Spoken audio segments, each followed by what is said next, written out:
গাজার খান ইউনিসে ইসরায়েলের হামলায় ২৪ ঘণ্টায় নিহত হয়েছেন আরও ৩০ ফিলিস্তিনি। রাফার শরণার্থী শিবিরে বেশ কয়েকজন ইসরায়েলি সেনাকে হত্যার দাবি করেছে হামাস। মিয়ানমারে একটি আঞ্চলিক সামরিক সদর দপ্তর দখলে নিয়েছে বিদ্রোহীরা। এদিকে কোর্ট মার্শালে বিচার এড়াতে লাহোর হাইকোর্টে ইমরান খানের আবেদন। তাইওয়ান ও ফিলিপাইনে তাণ্ডব চালানোর পর টাইফুন গেইমি আঘাত এনেছে চীনে। অন্যদিকে মরক্কোতে তাপপ্রবাহে একদিনে কমপক্ষে ২১ জনের মৃত্যু হয়েছে। জানাবো সেই খবর ও বিশ্বের নানা প্রান্তের এমন নানা রকম খবর নিয়ে বিশ্বযোগের আজকের আয়োজনে সাথে আছি আমি রুবাইয়া তদ্দি।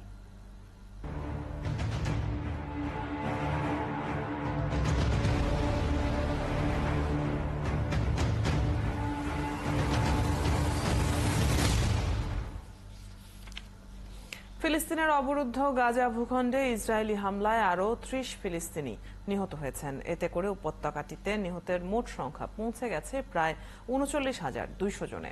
অন্যদিকে রাফার ইয়াবনা শরণার্থী শিবিরে বেশ কয়েকজন ইসরায়েলি সেনাকে হত্যার দাবি করেছে হামাস। এদিকে গাজায় পোলিও ভাইরাস ছড়িয়ে পড়ার ঝুঁকি রয়েছে বলে আশঙ্কা করছে বিশ্ব স্বাস্থ্য সংস্থা WHO।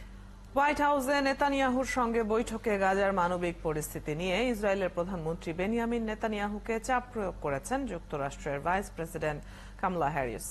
বৈঠকের পর সাংবাদিকদের কামলা বলেন, ইসরায়েলের আত্মরক্ষার অধিকার আছে, কিন্তু সেটি কিভাবে করা হচ্ছে তা গুরুত্বপূর্ণ। তিনি আরও জানান, গাজার দুর্ভোগ নিয়ে তিনি চুপ থাকবেন না। এই যুদ্ধ বন্ধের সময় এসেছে। গাজায় মানুষ কি পরিমাণ দুঃখ কষ্ট সহ্য করছে তা নিয়ে মন্তব্য করেন কামলা হ্যারিস। তিনি বলেন, সেখানে ভয়াবহ মানবিক পরিস্থিতি সম্পর্কে আমার উৎকণ্ঠা জানিয়েছি। এর আগে প্রেসিডেন্ট বাইডেনের সঙ্গে হোয়াইট হাউসে বৈঠক করেন নেতানিয়াহু। বৈঠকে গাজায় ৯ মাস ধরে চলা সংঘাতে একটি যুদ্ধবিরতির জন্য নেতানিয়াহুকে চাপ দেন বাইডেন।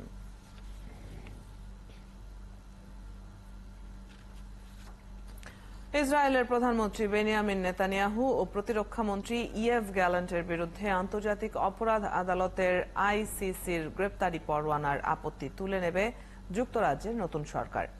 বৃহস্পতিবার মার্কিন সংবাদ মাধ্যম নিউ ইয়র্ক টাইমসের এক প্রতিবেদনে এই তথ্য জানানো হয়েছে। প্রতিবেদনে বলা হয়েছে, চলতি সপ্তাহের শেষ দিকে প্রধানমন্ত্রী কেয়ার স্টারমারের ব্যাপারে তার সিদ্ধান্তের কথা ঘোষণা করবেন।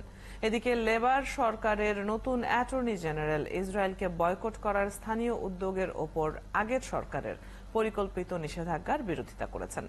এর আগে নেতানিয়াহুর গ্রেপ্তারি পরোয়ানা জারির বিষয়ে আপত্তি জানিয়েছে ঋষি সুনাকের সরকার। তবে কেয়ার স্টারমার সরকার আগের সরকারের এই অবস্থান থেকে সরে এসেছে।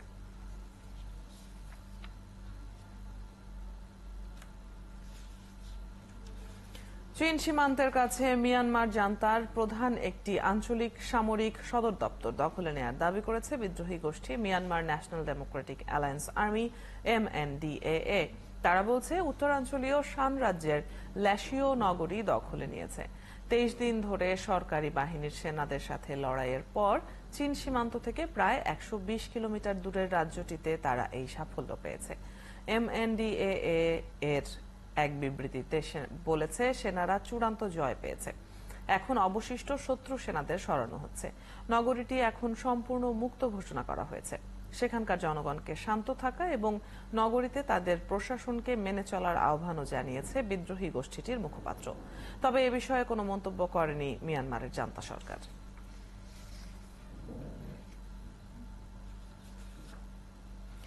পাকিস্তানের সাবেক প্রধানমন্ত্রী ইমরান খানের বিরুদ্ধে দায়ের করা ৯ মে দাঙ্গা মামলার বিচার কোর্ট মার্শালের মাধ্যমে হবে বলে গুজব ছড়িয়ে পড়েছে।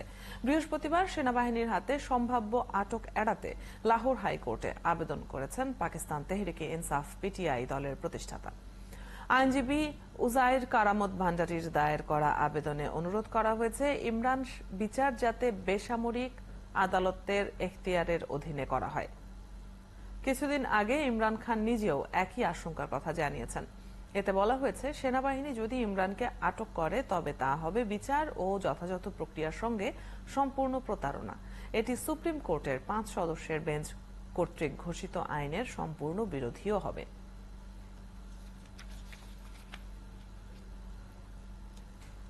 টেলিফোনে একান্ত আলাপচারিতায় কমলা হ্যারিসের প্রার্থিতাকে পুরোপুরি সমর্থন জানিয়েছেন সাবেক প্রেসিডেন্ট বারাক ওবামা। শিগগিরই কমলাকে আনুষ্ঠানিকভাবে সমর্থন দেওয়ার পরিকল্পনা করছেন তিনি। ওবামা কামলার সাথে নিয়মিত যোগাযোগ রাখছেন। তার মতে, ওবামা মনে করেন কমলা হ্যারিসকে কম সময়ের মধ্যে অনেক কিছু সামলাতে হবে।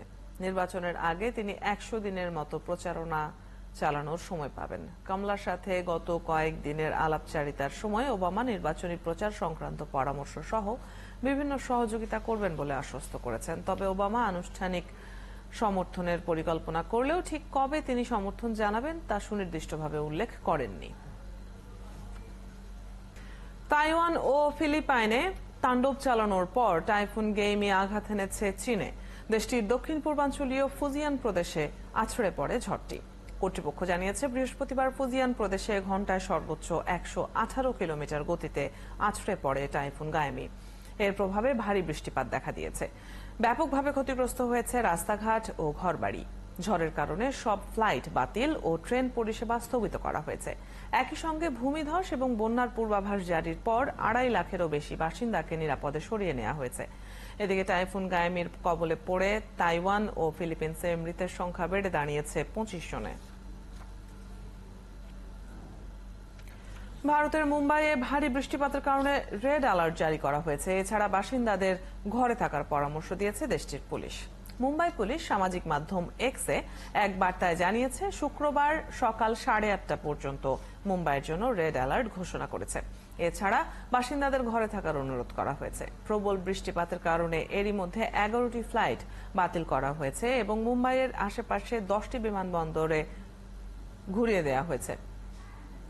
শুক্রবার সকাল পর্যন্ত গেল 24 ঘন্টার বৃষ্টিপাত রেকর্ড করা হয়েছে মুম্বাই শহরে 44 মিলিমিটার, পূর্ব শহরতলিতে 90 মিলিমিটার এবং পশ্চিম শহরতলিতে 89 মিলিমিটার। জম্মু কাশ্মীর সহ ভারতের একাধিক পর্যটন এলাকা ভ্রমণের বিষয়ে নিজ দেশের নাগরিকদের বিভিন্ন মাত্রায় সতর্ক করেছে যুক্তরাষ্ট্র। অঞ্চল ভেদে জারি করা হয়েছে সর্বোচ্চ 4 বা লেভেল 4 মাত্রা ও 3 বা লেভেল 3 মাত্রার সতর্কতা। যুক্তরাষ্ট্রের পররাষ্ট্র মন্ত্রণালয়ের কনসুলার অ্যাফেয়ার্স বিভাগ এই সতর্কতা জারি করেছে।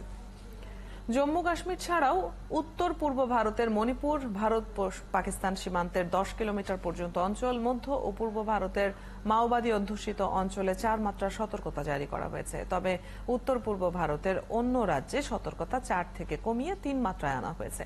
এর মধ্যে রয়েছে আসাম, নাগাল্যান্ড, অরুণাচল, সিকিম ও ত্রিপুরা।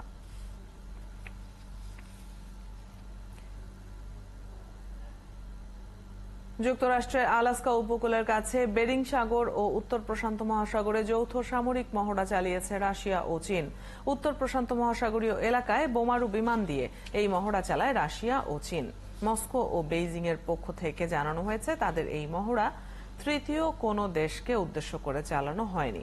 যুক্তরাষ্ট্র, কানাডিয়ান, উত্তর আমেরিকা মহাকাশ প্রতিরক্ষা কমান্ড জানিয়েছে বোমারু বিমানগুলো আন্তর্জাতিক আকাশ সীমানার মধ্যেই ছিল এবং এগুলো কোনো হুমকি তৈরি করেনি। তবে আলাস্কার সিনেটর এই ঘটনাকে প্রতিপক্ষের উস্কানি বলে বর্ণনা করেছেন।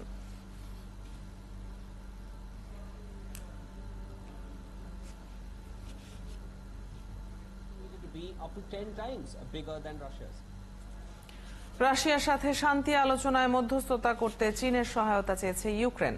বেইজিংয়ে চীনের পররাষ্ট্রমন্ত্রী ওয়াং ইর এই বিষয়ে বেশ গভীর ও নিবিড় আলোচনা হয়েছে বলে জানিয়েছেন কুলেবা। তিনি বলেন, রাশিয়া আলোচনায় বসতে সত্যিই আন্তরিক হলেও ইউক্রেনও তাতে আপত্তি করবে না। তবে রাশিয়ার দিক থেকে এখন পর্যন্ত এমন কোনো লক্ষণ দেখা যাচ্ছে না। এদিকে চীন বলছে যুদ্ধ বন্ধের জন্য মস্কো কিয়েভ সরাসরি আলোচনা শুরু করার সব শর্ত এখনো পূরণ হয়নি। এছাড়া আলোচনার সময় এখনো আসেনি বলে মন্তব্য করেছেন চীনের পররাষ্ট্রমন্ত্রী। গেল মঙ্গলবার ও বুধবার বেইজিং সফর করেছেন ইউক্রেনের পররাষ্ট্রমন্ত্রী দিমিত্র কুলেবা। মরক্কোতে তাপপ্রবাহে 24 ঘন্টায় কেন্দ্রীয় শহর বেনি মেল্লালে কমপক্ষে 21 জনের মৃত্যু হয়েছে। দেশটির স্বাস্থ্য মন্ত্রণালয় বৃহস্পতিবার এক ঘোষণায় এ তথ্য জানিয়েছে। দেশটির আবহাওয়া বিভাগ বলেছে, উত্তর আফ্রিকার দেশটির বেশিরভাগ অংশকে ক্রমবর্ধমান তাপমাত্রা প্রভাবিত করেছে। কিছু এলাকায় তাপমাত্রা 48 ডিগ্রি সেন্টিগ্রেডে পৌঁছেছে। অন্যদিকে আঞ্চলিক স্বাস্থ্য অধিদপ্তর এক বিবৃতিতে বলেছে, বেনি মেল্লালে বেশিরভাগ মৃত্যু দীর্ঘস্থায়ী রোগে আক্রান্ত ও বয়স্কদের মধ্যে ঘটেছে। ভয়াবহ দাবানল ছড়িয়ে পড়েছে কানাডার পর্যটন শহর জ্যাসপারে। আগুনে পুড়ছে সেখানের ভবনগুলো। বৃহস্পতিবার সেখান থেকে অন্তত 25,000 মানুষকে সরিয়ে নেওয়া হয়েছে। দেশটির স্থানীয় কর্মকর্তা জানিয়েছে, জ্যাসপার ন্যাশনাল পার্কে ছড়িয়ে পড়া আগুনে ব্যাপক ক্ষয়ক্ষতি হচ্ছে। মূলত কানাডার পশ্চিমাঞ্চলীয় প্রদেশে ব্রিটিশ কলাম্বিয়া ও আলবার্টায় শত শত দাবানল ছড়িয়ে পড়েছে। আলবার্টার প্রায় 1,900 ফায়ার ফাইটার্স মোতায়েন করা হয়েছে। এছাড়া ব্রিটিশ কলাম্বিয়ায় অন্তত 400 ও প্রতিবেশী আলবার্টা প্রদেশে 176 স্থানে দাবানল ছড়িয়ে পড়েছে। এতক্ষণ সাথে থাকার জন্য ধন্যবাদ দর্শক। কাল একই সময়ে আবারও হাজির হবে বিশ্বযোগ। সরাসরি সংবাদ অনুষ্ঠান দেখতে থাকুন 71 ফেসবুক পেজে এবং সাবস্ক্রাইব করুন 71-এর ইউটিউব চ্যানেল। 71-এর সাথেই থাকুন।